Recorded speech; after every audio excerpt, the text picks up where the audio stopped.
The alarm on the bridge of the Horizon's Promise started beeping at exactly 0400 hours. Captain Taeyang Kim opened his eyes in his quarters and reached for his communication device. The night shift officer's voice came through, calm but with an edge of concern. "Captain, we are picking up something strange. Distress signals, but not from any species we know. The pattern keeps repeating." Taeyang pulled on his uniform and walked quickly to the bridge. The Horizon's Promise was 3 weeks into a routine survey mission in the outer rim of known space. They were supposed to map asteroid fields and check for mineral deposits. Nothing exciting. Nothing dangerous. Just another standard assignment for a human exploration vessel in the year 2287. When he arrived on the bridge, Dr. Hannah Park was already there, standing next to the communications station. She was the ship's chief xenobiologist, and she looked worried.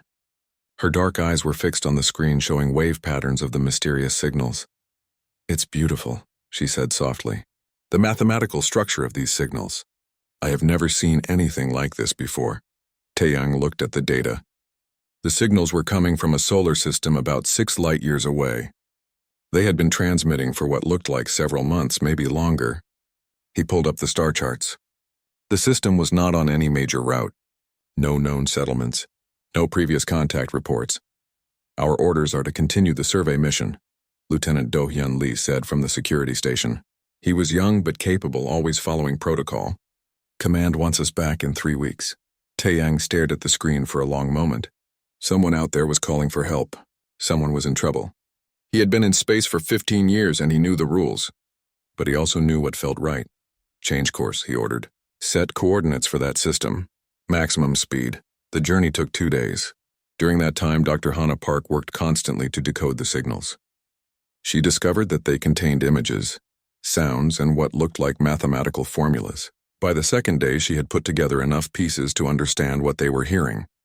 "They call themselves the Velkari," she announced to the senior staff. "Their sun is dying. Not in millions of years like it should, but now. Something went wrong with their star. It is killing their planet." When the Horizon's Promise arrived at the Velkari system, everyone on the bridge fell silent. The planet below was beautiful even from orbit, blue and green with white clouds swirling across the surface. But the sun was wrong. It burned too bright with strange dark spots spreading across its surface. The instruments showed deadly radiation levels that grew higher each day. "How long do they have?" Taeyang asked quietly. 2 years, Hannah replied. "Maybe less. The radiation is getting worse. Their atmosphere is breaking down." "Everything will die. Population?" Taeyang asked. Hannah checked her readings. "About 800 million. 800 million people. An entire civilization. All of them facing death, and they knew it was coming." Taeyang felt something cold settle in his stomach. The landing party went down in a shuttle. Taeyang, Hannah, and Do-hyun, along with a small security team, they landed in what looked like the planet's capital city. The architecture was stunning. Buildings that seemed to grow from the ground like trees, with curved walls and living gardens on every level. Streets that wound naturally through the landscape. It was clear that the Velkari loved beauty and nature. The Velkari themselves were smaller than humans, with large eyes and skin that changed color slightly based on their emotions. They moved gracefully, almost floating. When the first group approached the landing party, Taeyang noticed they were not afraid. They looked hopeful. Communication was difficult at first. The Velkari did not speak with sounds in the same way humans did. But Hannah discovered something amazing. The Velkari were telepathic. They could share thoughts and feelings directly, mind to mind. With her help and their universal translators, basic communication became possible. The Velkari leader, an elder named Naveen, took them to a high tower. From there they could see the whole city. It was breathtaking, but there were signs of stress everywhere. Dead trees, brown patches in the gardens, people moving with tired steps. Through Hannah's translation, Naveen told them the story. The Velkari had been a peaceful species for thousands of years. They never developed weapons or war. They focused on art, philosophy, and harmony with nature. Their technology was good enough for a comfortable life, but they never pushed into space. They did not need to. Their planet was paradise. Then 50 years ago, their sun started changing. Their scientists watched in horror as stellar decay began, something that should not happen for billions of years. They tried to understand it. They tried to find solutions, but they were not ready. They did not have the technology to leave their world. They did not have the ships or the knowledge, so they sent out their distress call. They poured everything they knew about mathematics, science, and their culture into those signals and broadcast them to the stars. Then they waited and hoped. "You are the first to answer," Naveen said through Hana. His emotions came through clearly in the telepathic link. Gratitude, hope, fear. In 10 years of calling, you are the first. Doyun walked through the streets with some of the security team. They saw Velkari children playing in gardens, though the plants were dying. They saw artists still working on beautiful sculptures. They saw families holding each other. Everyone knew what was coming, but they still lived. They still loved. They still hoped. That night, back on the ship, the senior staff met in the conference room. Hana had recorded everything. The images of the dying world, the faces of the Velkari, their art and music, their story. "We have to help them," she said simply. "We have to try." 800 million people, the ship's engineer said slowly. "That is bigger than any evacuation in history. We do not have enough ships. We do not have enough resources." "Then we get help," Taeyang said. "We send this to Earth. We send it to the Galactic Council. We show them what is happening here." Hana prepared the transmission that night. She included everything. The science data about the dying star, the images of the Velkari civilization, their art and culture, their desperate hope. She ended the message with a simple statement. "We have found a peaceful species facing extinction. They have asked for help. We are requesting immediate assistance for a full-scale evacuation. 800 million lives are at stake. We have 2 years to save them." The message was sent on a priority channel to Earth and to the Galactic Council headquarters. Then they waited for a response. On the planet below, the Velkari also waited. For the first time in 10 years, they had real hope. Someone had heard their call. Someone had come. Now they could only trust that the wider galaxy would do the right thing. Taeyang stood on the bridge looking at the dying star on the view screen. He had made his choice to investigate the signal. Now the fate of an entire species rested on what happened next. He just hoped that humanity and the other great civilizations of the galaxy would show the same compassion that drove him to answer that distress call. The response would arrive in 3 days. Those would be the longest 3 days of Taeyang's life. The Galactic Council chamber was enormous. Ambassador Suhi Choi had been there many times before. But today the space felt even larger, more intimidating. The circular room held representatives from 12 major spacefaring civilizations. Each sat in their designated section, some in chairs designed for their specific body types, others floating in contained atmospheres. Suhi stood at the center podium, her presentation ready. Behind her, holographic displays showed images from Velkar Prime, the beautiful cities, the dying gardens, the hopeful faces of the Velkari people. She had spent 3 days preparing this presentation. 3 days gathering every piece of data, every compelling argument, every emotional appeal she could find. "Honored council members," she began, her voice steady and clear. "Humanity brings before you a matter of urgent importance. We have discovered a peaceful civilization facing imminent extinction through no fault of their own." She walked them through everything. The stellar decay that was destroying the Velkari sun, the population of 800 million, the timeline of less than 2 years, the complete lack of spacefaring technology among the Velkari, their rich culture and peaceful history, their desperate distress call that went unanswered for 10 years. "We are requesting council support for a full evacuation," Suhi continued. "With combined resources from multiple member species, we can save these people. We can relocate them to a suitable world. We have the technology and the capability. What we need is the collective will to act." The chamber was quiet as the presentation ended. Then the Krythan representative spoke first. The Krythans were one of the oldest species in the council, tall beings with crystalline skin that reflected light in rainbow patterns.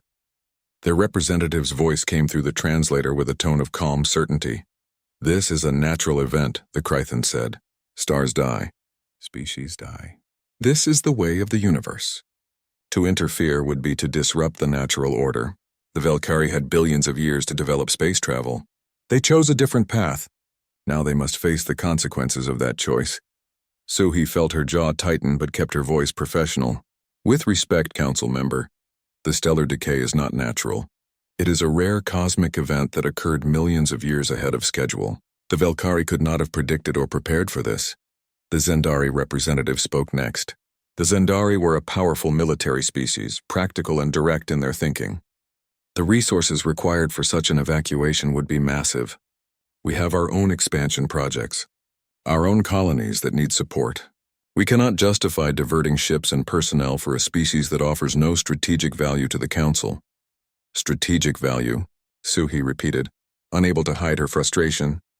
We are talking about 800 million lives. Living, thinking beings with families and dreams and cultures. Since when do we measure the worth of a species by what they can offer us?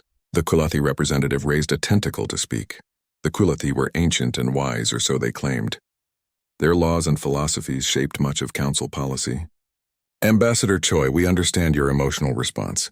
However, the Prime Evolution Directive is clear. We do not interfere with pre-warp civilizations. The Velkari have not achieved faster-than-light travel. By our laws, we cannot intervene in their natural development. Their natural development includes dying, Suhi shot back. The directive exists to prevent us from disrupting primitive cultures with advanced technology. But this situation is different. We would not be imposing on them. They are asking for help. They want to be saved. The Morpheus Collective spoke through their group consciousness interface. We have run economic models. The cost-benefit analysis is unfavorable.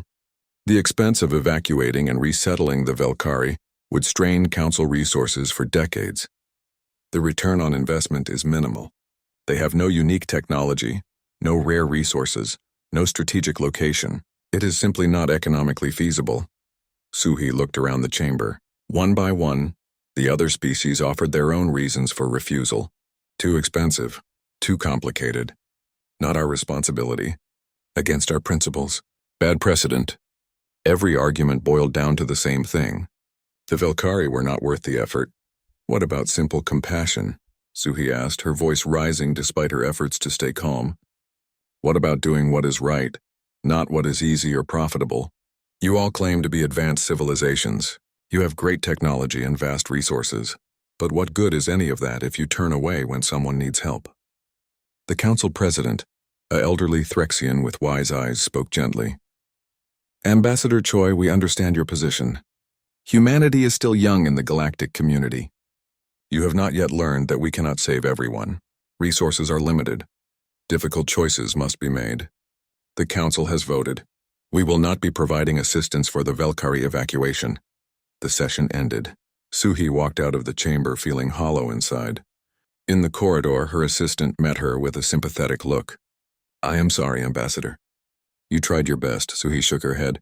My best was not enough. 800 million people are going to die because the great civilizations of the galaxy think they are not worth saving. Back on Velkar Prime, Captain Taeyang had to deliver the news to Elder Naveen and the other Velkari leaders. He stood in the council chamber of their capital city, with Hana translating through the telepathic link. The Velkari could feel emotions through their telepathy, which made this moment even harder. The Galactic Council has decided not to help, Taeyang said quietly. I am sorry. They gave many reasons, but the result is the same. They will not send ships or resources for an evacuation. The emotional wave that came through Hana almost knocked her down. Despair, confusion, betrayal. The Velkari had dared to hope. For the first time in 10 years, they thought they might survive. And now that hope was being taken away. Elder Naveen's skin flickered through colors that Hana recognized as deep sadness. We called out to the stars for help, he said through the telepathic link. We sent everything we had. Our knowledge, our culture, our plea. For 10 years we called and no one came. Then you arrived and we thought our prayers were answered. But the galaxy has judged us. We are not worth saving. That is not true, Taeyang said firmly. The council was wrong. You are worth saving. Every single one of you. Lieutenant Dohyun had spent the last few weeks working with Velkari security forces. He had made friends here. He knew families by name. He had seen their art and heard their music. The thought of all of them dying while the galaxy stood by and watched made him sick. That evening, Taeyang called a meeting with his senior staff. They gathered in the ship's conference room and everyone looked tired and angry. Hana had been crying. The engineer kept shaking his head in disbelief. Even the normally calm navigation officer looked furious. I sent a personal message to Earth Command, Taeyang said.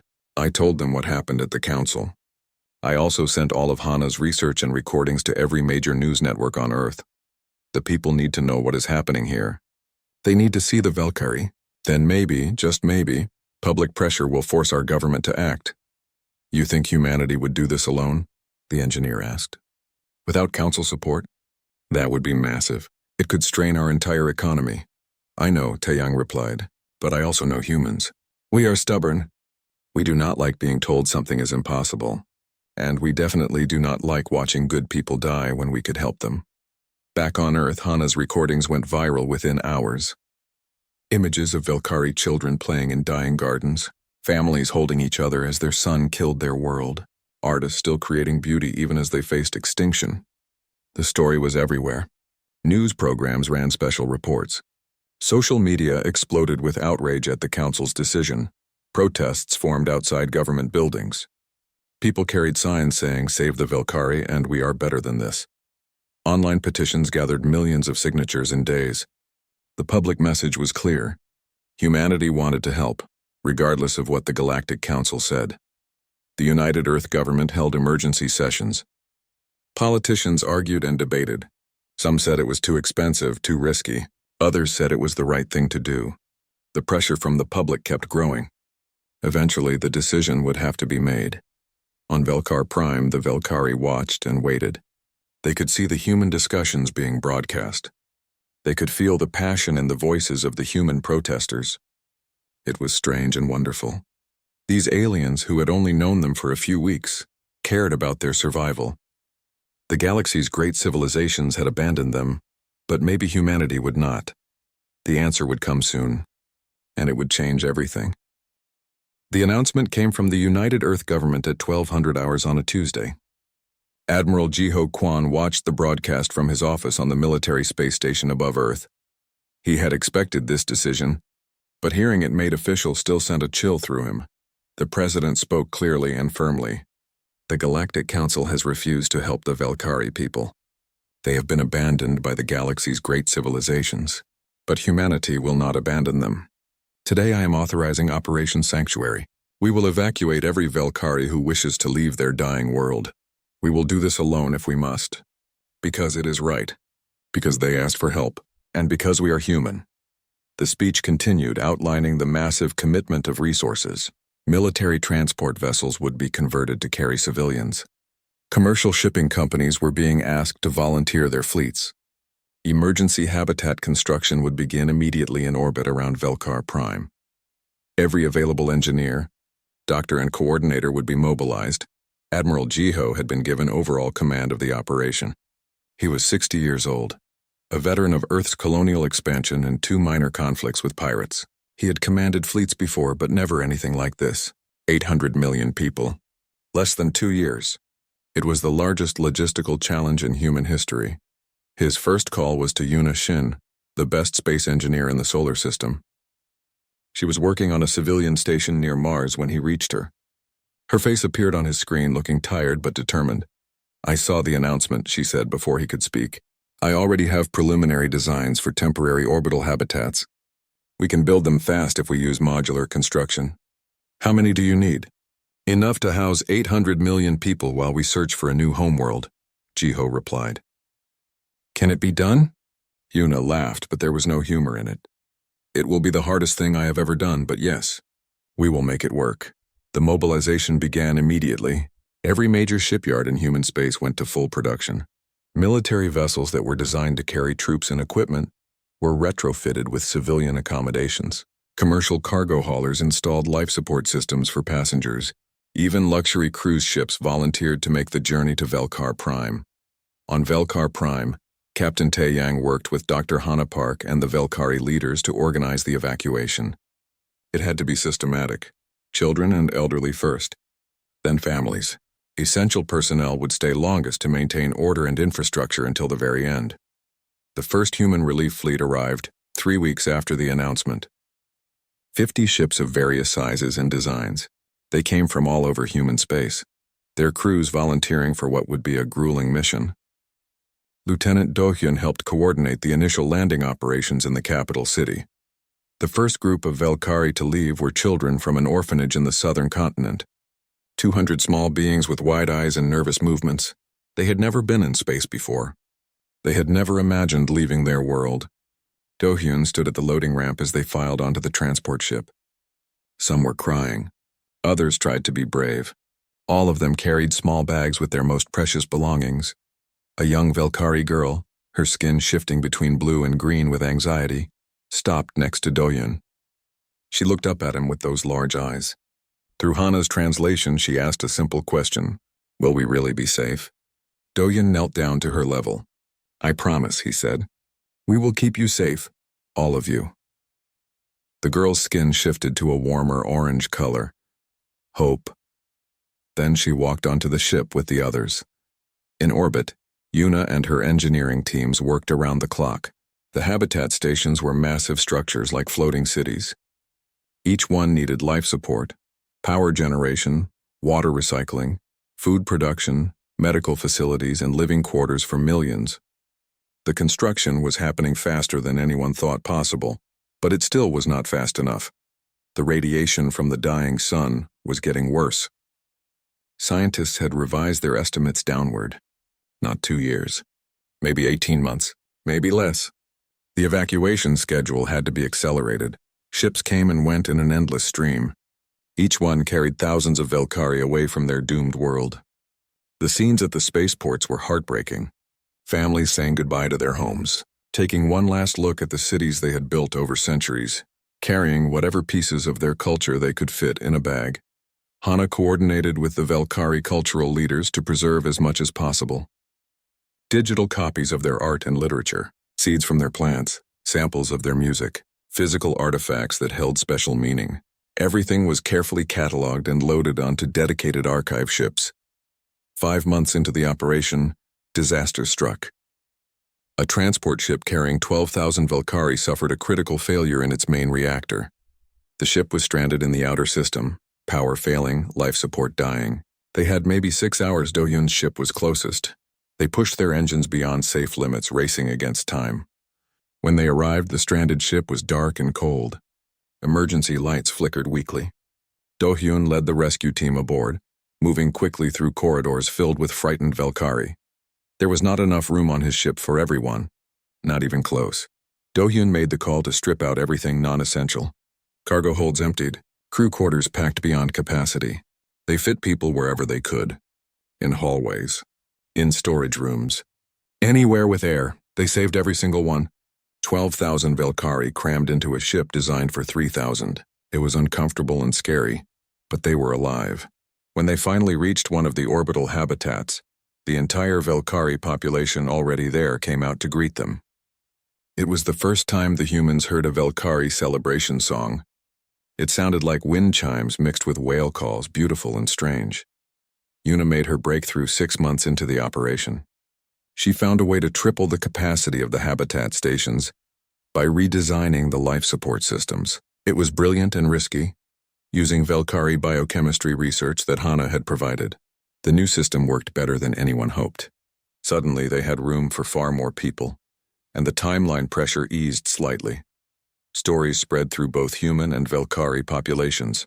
The human pilot who made 37 trips without rest, carrying people to safety until he collapsed from exhaustion. The Velkari elder who used his telepathy to calm panicking crowds during a power failure. The human engineer and Velkari technician who worked together to repair a critical water system, communicating through gestures and mathematics when language failed. Bonds formed between the two species. Human crew members learned to recognize Velkari emotional colors. Velkari began understanding human facial expressions and body language. Children from both species played together in the habitat stations. Friendships developed that would last lifetimes. Admiral Jiho watched the operation from his command center, tracking every ship, every habitat, every detail. The numbers were staggering. 200 ships in operation.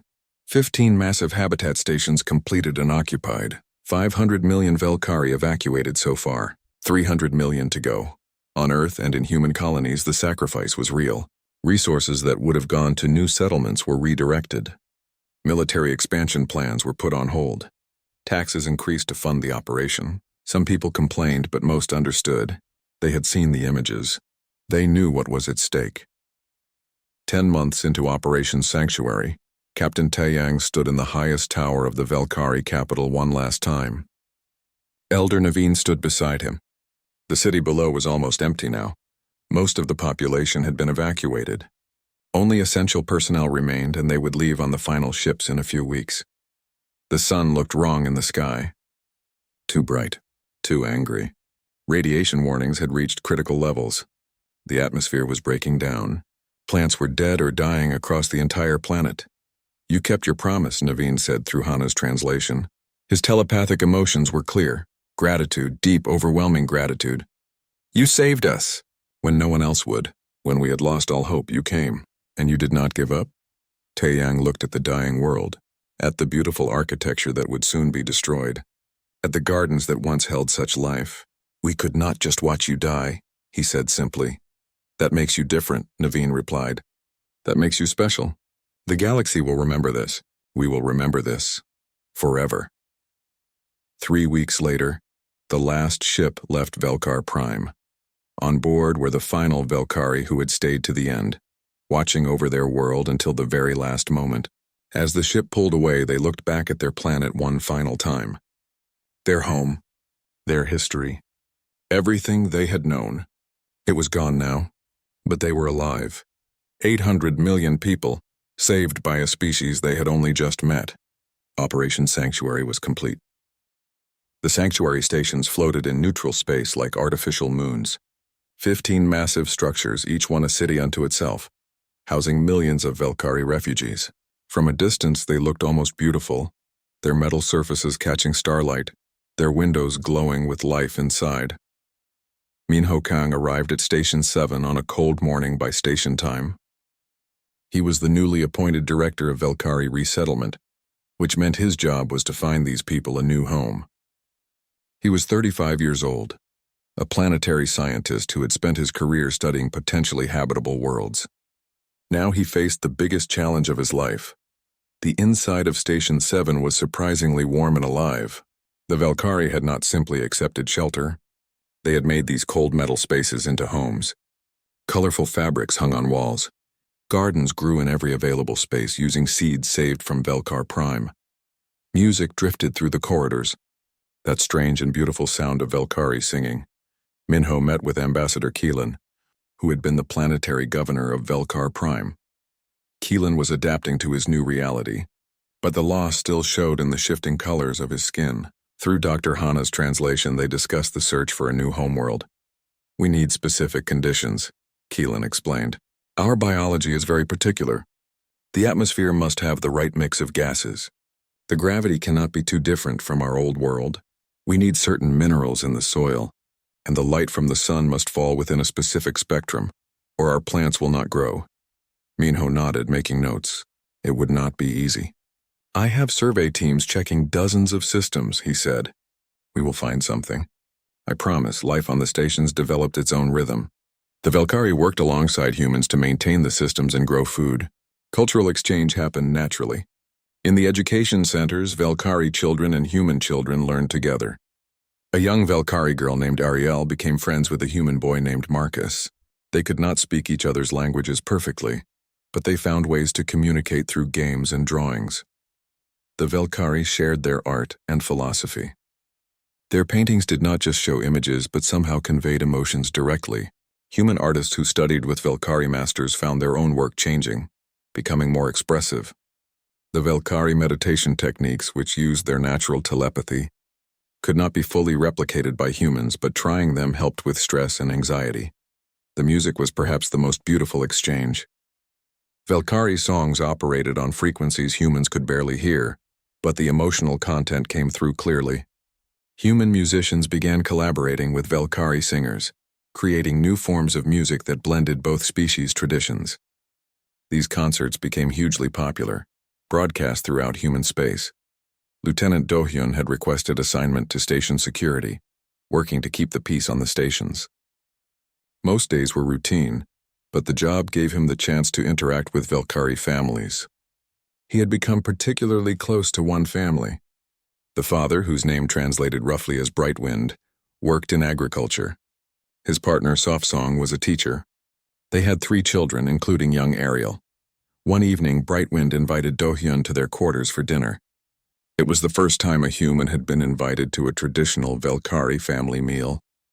The food was strange to Do-hyun's taste, heavy on fruits and grains, but the hospitality was universal. Through telepathic translation via Soft Song, they talked about their lives, their hopes, their fears for the future. "Do you think we will find a new home?" Ariel asked Do-hyun, her skin showing the blue-green color of worry. Do-hyun smiled at her. "Director Minho is the best we have. If there is a world out there for you, he will find it." Not everything was harmonious. Some human colonies resented the massive resources devoted to the Velkari. On Earth, a small but vocal group protested, arguing that humanity should focus on its own expansion instead of saving aliens. Anti-Velkari sentiment was rare but real, fueled by fear and economic concerns. There were also challenges within the stations. 800 million refugees living in crowded conditions led to tensions. Different Velkari cultural groups sometimes clashed over resources and living space. Mental health issues were common. Many Velkari struggled with survivors' guilt and trauma from losing their world. Elder Naveen worked tirelessly to help his people process their grief. He held meditation circles that sometimes included humans who had lost loved ones in various tragedies. The shared experience of loss created unexpected bonds. Hana discovered that Velkari telepathic healing techniques could help humans suffering from PTSD and depression. Medical exchange programs were established, with both species learning from each other. Meanwhile, Minho and his survey teams scoured the galaxy. They checked 43 potential worlds in the first 6 months. Each one had problems.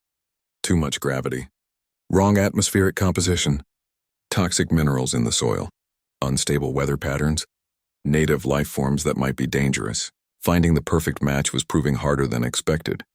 The pressure was immense. The sanctuary stations were meant to be temporary, but they were becoming more permanent with each passing month. Resources were holding steady, but this could not go on forever. The Velkari needed a real home, not an artificial one. On Station 12, a Velkari artist named Wavecrest created a massive mural that became famous throughout the stations. It showed Velkar Prime in its prime, beautiful and alive, with the dying sun looming overhead. But reaching down from the stars were human hands, pulling Velkari people up to safety. The image spread across human space, becoming a symbol of the rescue effort. The Galactic Council watched with interest. Ambassador Suhi received regular communications from various species, some expressing admiration, others concern. The Krython sent a formal complaint about humanity harboring refugees in neutral space. The Zindari suggested that humanity was overextending itself and would collapse under the burden, but there were also quiet messages of support from individual members of various species, citizens who disagreed with their government's decisions. 1 year after the evacuation, the stations held a memorial service for Velkar Prime. Every Velkari gathered in communal spaces, joined by their human friends and co-workers. The ceremony was simple but profound. They shared memories of their lost world. They sang songs of grief and hope. Humans stood alongside Velkari, mourning a planet they had never seen but had worked so hard to save its people. Captain Taeyang attended the service on Station 7, where he had spent most of his time. He stood next to Elder Naveen as the old Velkari spoke about loss and gratitude. Through Hana's translation, Naveen's words were powerful. "We lost our world," Naveen said, "but we found something we did not expect. We found that we are not alone. We found a species that cared enough to sacrifice for strangers. We found humans." After the ceremony, Taeyang and Naveen walked through the station gardens together. The plants from Velkar Prime were thriving in the artificial environment, a living reminder of what was lost. "What if we cannot find a suitable world?" Naveen asked quietly. "What if the search fails?" Taeyang looked at the garden, at the children playing nearby, both human and Velkari. "Then we keep looking," he said. "Or we build new worlds. Or we expand these stations until they become permanent homes. Whatever it takes. We did not save you just to let you live in temporary shelters forever." 13 months into the search, Minho finally got the message he had been hoping for. Survey Team 7 had found something promising. A planet in an unclaimed system. Perfect atmospheric composition. Right gravity. Proper star spectrum, rich soil, native plant life that was compatible with Velkari biology. There was just one problem. The system was in disputed space, technically claimed by the Kulathi, the same species that had invoked the Prime Evolution Directive to justify not helping the Velkari in the first place. Minho brought the data to Admiral Jiho and Ambassador Suhi. They studied the planet's specifications. It was perfect. Absolutely perfect. Everything the Velkari needed. But claiming it would mean a direct confrontation with one of the most powerful species in the Galactic Council. "We have to do it," Suhi said finally. "We did not come this far to stop now. The Kulathi have no active settlements in that system. It is a legal gray area at best. We can make a claim." Jiho nodded slowly. "Then we prepare for a confrontation. The Council will not be happy. This could have serious political consequences." "Let them be unhappy," Suhi replied. "The Velkari have waited long enough. They deserve a home, and we are going to give them one." The attack came without warning. Station 3's alarm screamed at 300 hours, jolting everyone awake. Lieutenant Do-Yun was in the security center within 30 seconds, pulling up the sensor displays. His blood ran cold at what he saw. 6 ships, pirate vessels heavily armed and moving fast. They had come out of nowhere, probably using some kind of sensor masking technology, and they were heading straight for the lightly defended sanctuary stations.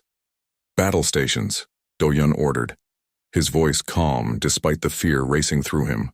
"Get everyone to the safe zones now." The pirates had chosen their moment well. Most of the human military fleet was scattered across dozens of systems, conducting surveys or transporting supplies. The stations had minimal defensive capability. They were civilian structures, not fortresses. The pirates must have been watching, waiting for vulnerability. The first shots hit Station 5.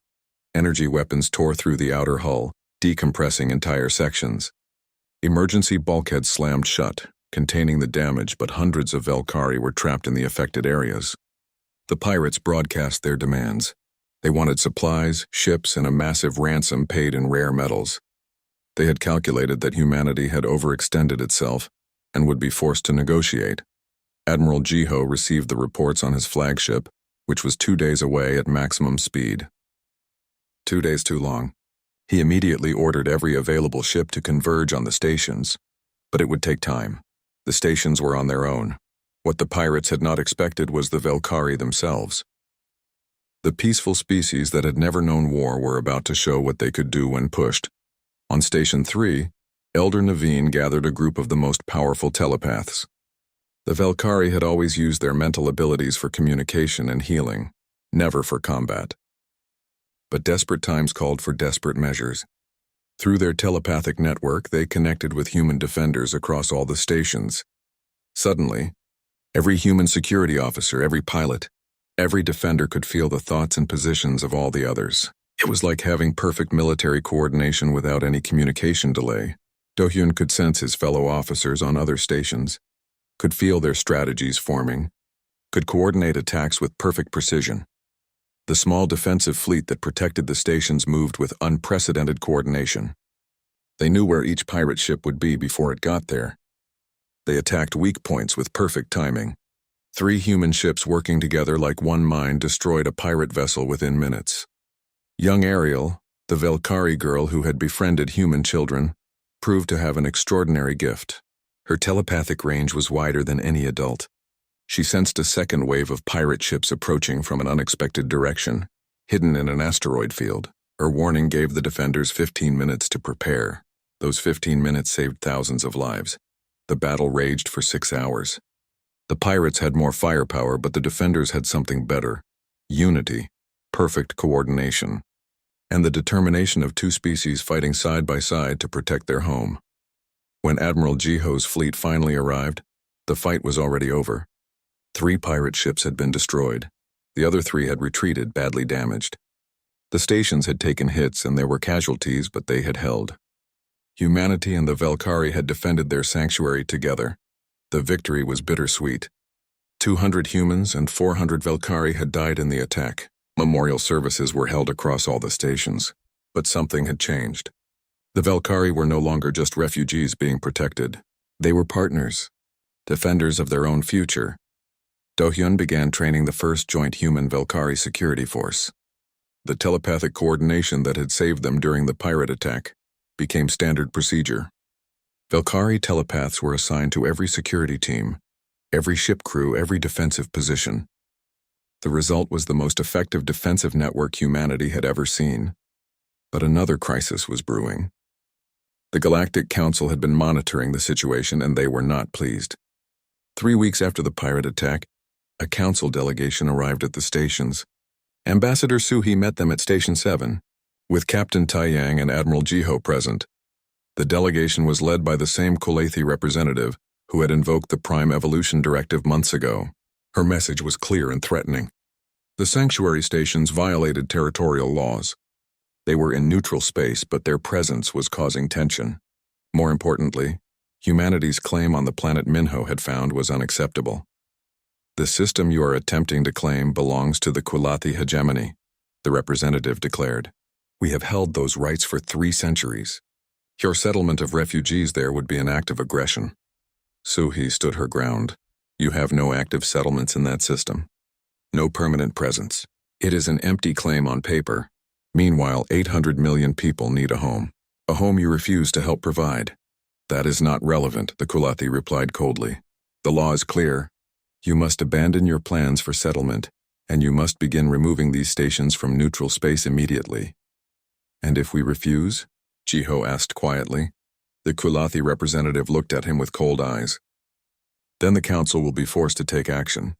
Economic sanctions, diplomatic isolation, possibly military intervention. You are a young species in the galactic community. You cannot afford to make enemies of us all. The meeting ended with no resolution. The council gave humanity 2 weeks to respond. 2 weeks to decide whether to back down or face the consequences. Across the stations, the Velkari heard about the ultimatum. Many fell into despair again. After everything, after being saved, they were still at the mercy of species who did not care about them.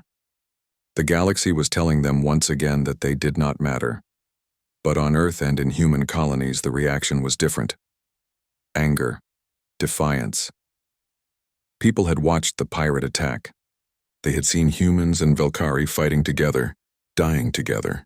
The bonds between the 2 species were real now, forged in shared struggle. No one wanted to abandon the Velkari after coming so far. The human government held emergency sessions. The debate was fierce. Some argued that defying the council was suicide. Others insisted that backing down would betray everything they had worked for. Public protests erupted outside government buildings, this time not asking for action but demanding it. The message was clear. Finish what we started. Ambassador Suhi prepared for the council meeting that would decide everything. She spent days crafting her speech, knowing it might be the most important words she would ever speak. Dr. Hana helped her, providing data about the Velkari, their culture, their contributions to the stations, evidence of the deep partnership that had formed between humans and Velkari. The night before the meeting, Suhi walked through Station 7. She saw human and Velkari families eating together, children playing in mixed groups, workers collaborating on station maintenance, artists creating together. This was not just about saving refugees anymore. This was about 2 species that had become something more than allies. They had become friends, family. She stopped at the memorial wall where the names of those who died in the pirate attack were inscribed.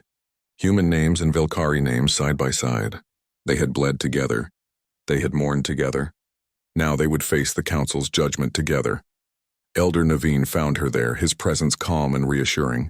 Through Hana, who was never far from important moments, he spoke. Whatever happens tomorrow, we are grateful. You gave us life when we had none. You gave us hope when we had lost it. You showed us that the universe is not as cold as we feared. So he smiled sadly. We are not done yet. Tomorrow I stand before the council and tell them that humanity will not abandon you, that we claim the planet Minho found as the new Velkari homeworld, that we will settle you there regardless of their threats. That is dangerous, Naveen replied. They could destroy you for this. Maybe, Suhi agreed. But some things are worth the risk. You are worth the risk. As the stations prepared for whatever would come next, young Ariel stood at an observation window with her human friend Marcus. They looked out at the stars together, 2 children from different worlds wondering what the future would hold. Are you scared? Marcus asked. Ariel's skin shifted through colors, settling on a brave orange. A little, she admitted through the simple telepathy she could share with him. But we have you, and you have us. Together we are strong, Marcus nodded. Together, he agreed. The next day would bring the confrontation with the Galactic Council. The future of the Velkari, and perhaps humanity's place in the galaxy, would be decided. But whatever happened, they would face it together. Human and Velkari, partners, defenders, friends,